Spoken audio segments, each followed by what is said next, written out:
একদম একমাত্র আল্লাহ তাআলার জন্য, আল্লাহ তাআলাকে রাজি করার জন্য, সন্তুষ্টি করার জন্য মসজিদে গিয়ে এক কোনায় বসে শুধুমাত্র আল্লাহকে স্মরণ করবে, দুনিয়ার সব কিছু ভুলে যাবে।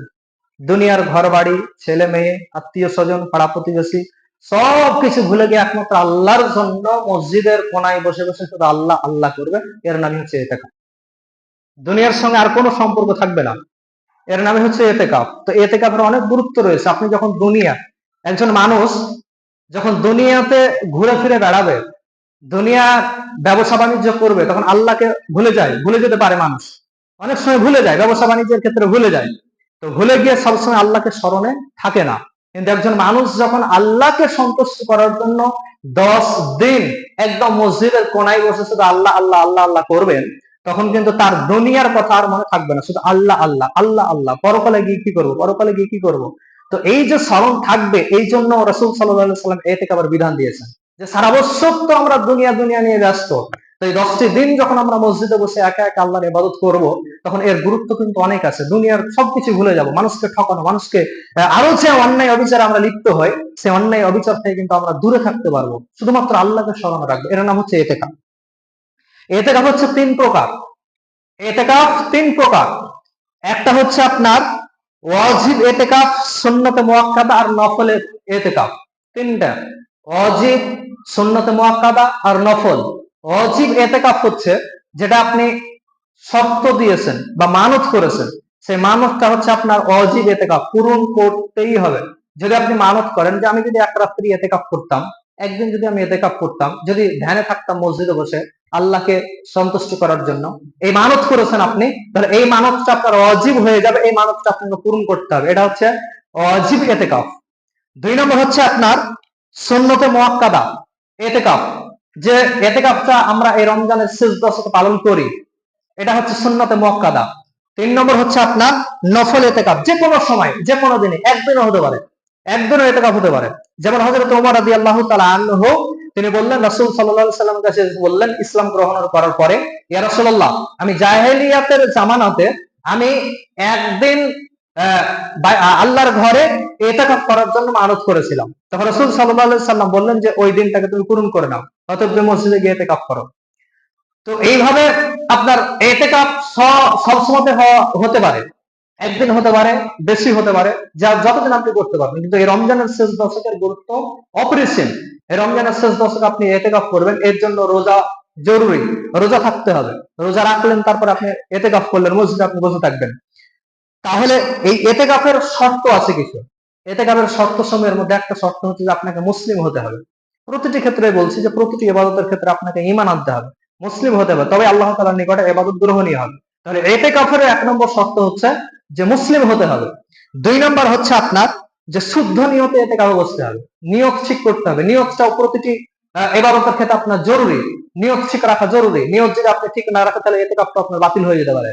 তারপরে আপনার হচ্ছে যে পবিত্র থাকা, পবিত্র থাকতে হবে। যে আপনার এতেকাফে আছেন, আপনি শেষ দশকে আপনি এতেকাফে মসজিদে ঢুকেছেন, তো এতেকাফে ঢোকার সময় আপনি যদি স্বপ্নদোষ হয়ে যায়, জুনুবি হয়ে যান, তাহলে ওই অবস্থা আপনাকে তাড়াতাড়ি গোসল করে নিতে হবে। যে আপনি স্বপ্নদোষ হয়ে গেছে, আপনি অনেক দীর্ঘক্ষণ যাবত আপনি পড়ে আছেন, তাহলে আপনার এতেকাফ নষ্ট হয়ে যেতে পারে। এতেকাফে আপনার থাকতে গেলে পবিত্র থাকতে হবে সর্ব অবস্থায়। যাদের যে সমস্ত মহিলাদের মাসিক হাইজ হয়, তারা কিন্তু আপনার এতেকাফে মুহাদ্দিসদের মতভেদ আছে যে তারা এতেকাফে থাকবেন না থাকবেন না। কোন কোন মুহাদ্দিস বলছেন তারা থাকবে, কিন্তু ওই জায়গাটা যাতে নোংরা না হয়ে যায়, ব্যবস্থা করতে হবে, রক্ত মক্ত যাতে লেগে না যায়, ওই অবস্থা ব্যবস্থা করতে হবে। কোন কোন মুহাদ্দিস বলছেন যে পবিত্র অবস্থায় এতেকাফ করবেন। তো যাই হোক, এতেকাফের শর্ত যে পবিত্র থাকতে হবে। তারপরে একটা হচ্ছে যে আপনার এতেকাফের শর্ত হচ্ছে জুমা মসজিদে এতেকাফ করা। অক্তিয়া মসজিদে কিন্তু এতেকাফ হবে না, আপনার জুমা মসজিদে এতেকাফ করতে হবে। জুমা মসজিদে এতেকাফ মানে আপনি অক্তিয়া মসজিদে যদি এতেকাফ করেন, তাহলে হয়তো জুমার দিনে আপনাকে মসজিদে আসতে হবে জুমার সালাত আদায় করার জন্য।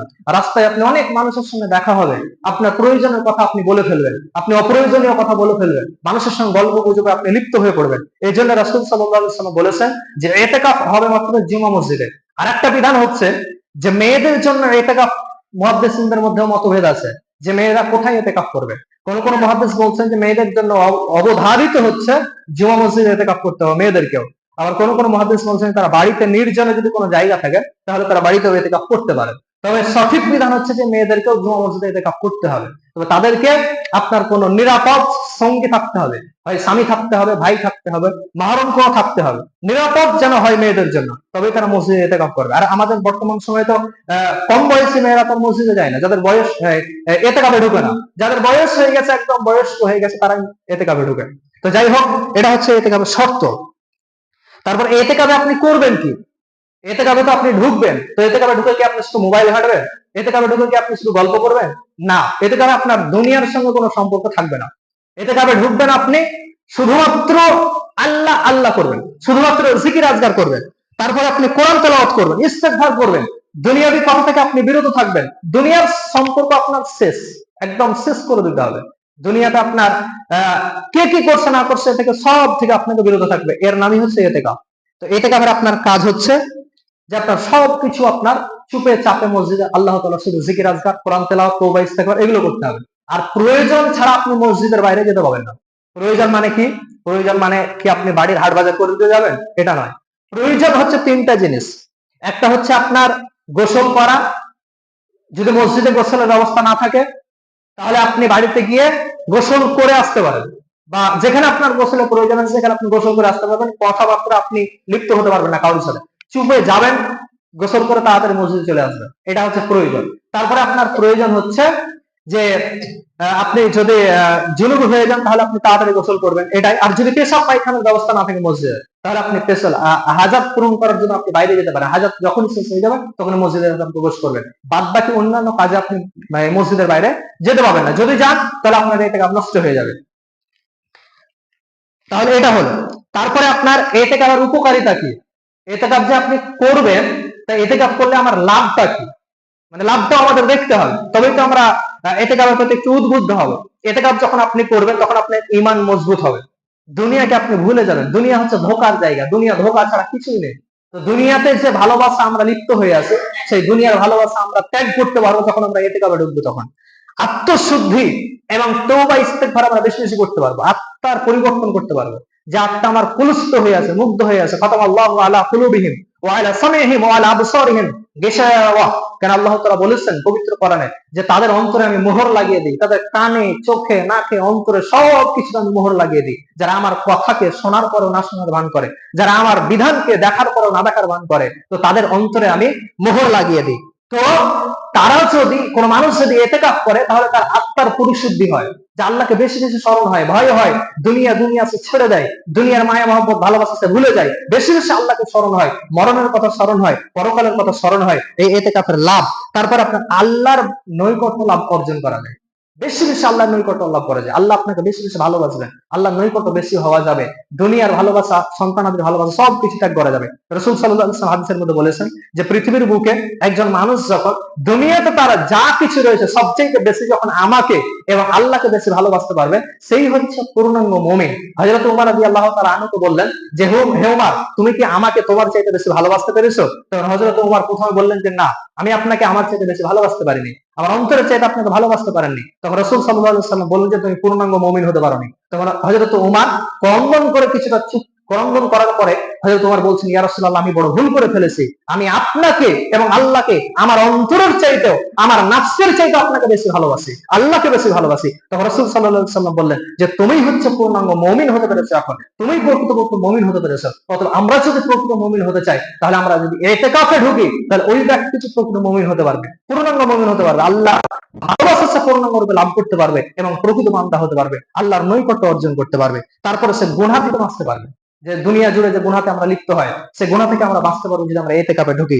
তারপরে এবারে সংক্ষিপ্ত একটু যে ইতিকাফ ভঙ্গের কারণ, ইতিকাফ কোন কোন কারণে ভাঙতে পারে। ইতিকাফ ভঙ্গের অনেক কারণ আছে, যেমন ইচ্ছাকৃত আপনি যদি মসজিদ ত্যাগ করেন, যে জুমা মসজিদে আপনি ইতিকাফে বসে আছেন, সেই মসজিদে আপনার সেপারেট আলাদা ফাঁকা জায়গাতে আপনার যত কাঁথা বালিশ আছে সেগুলো নিয়ে আসতে হবে, মশারি নিয়ে আসতে হবে, আপনি সেখানে ঘুমিয়ে থাকবেন বা বসে থাকবেন, আপনি কোরআন তেলাওয়াত করবেন, সেপারেট আপনার আলাদা একটা জায়গা থাকতে হবে। তো সেই মসজিদ থেকে যদি আপনি ইচ্ছাকৃত বেরিয়ে যান তাহলে কিন্তু আপনার ইতিকাফ ভেঙে যাবে বিনা কারণে। মসজিদে বাথরুম আছে, টয়লেট আছে, গোসলের ব্যবস্থা আছে, তারপর আপনি বাইরে গিয়ে আপনি চায়ের দোকানে বসে আড্ডা মারলেন বা বন্ধুদের সঙ্গে একটু দেখা করলেন, তাহলে কিন্তু আপনার ইতিকাফ ভেঙে যাবে। তাহলে আপনাকে ইচ্ছাকৃত আপনি মসজিদ থেকে বেরিয়ে যেতে পারবেন না। তারপরে আপনার জুনুবি অবস্থায় থাকা, যদি আপনি দীর্ঘক্ষণ নাপাকি অবস্থায় থাকেন, আপনি স্বপ্নদোষ হয়েছে, আপনি যদি অনেকক্ষণ নাপাকি অবস্থায় থাকেন, তাহলে আপনার এতেকাফ ভেঙে যাবে, সঙ্গে সঙ্গে আপনাকে গোসল করে নিতে হবে। স্বপ্নদোষ হলে এতেকাফ ভাঙবে এটা নয়, স্বপ্নদোষ হলে এতেকাফ ভাঙবে না, তবে আপনাকে স্বপ্নদোষ হওয়ার পরে পরে সঙ্গে সঙ্গে গোসল করে নিতে হবে, দীর্ঘক্ষণ থাকলে হবে না, তাহলে এতেকাফ নষ্ট হয়ে যাবে। তারপরে আরেকটা কারণ হচ্ছে স্ত্রী সহবাস করা বা যৌন সম্পর্ক রাখা।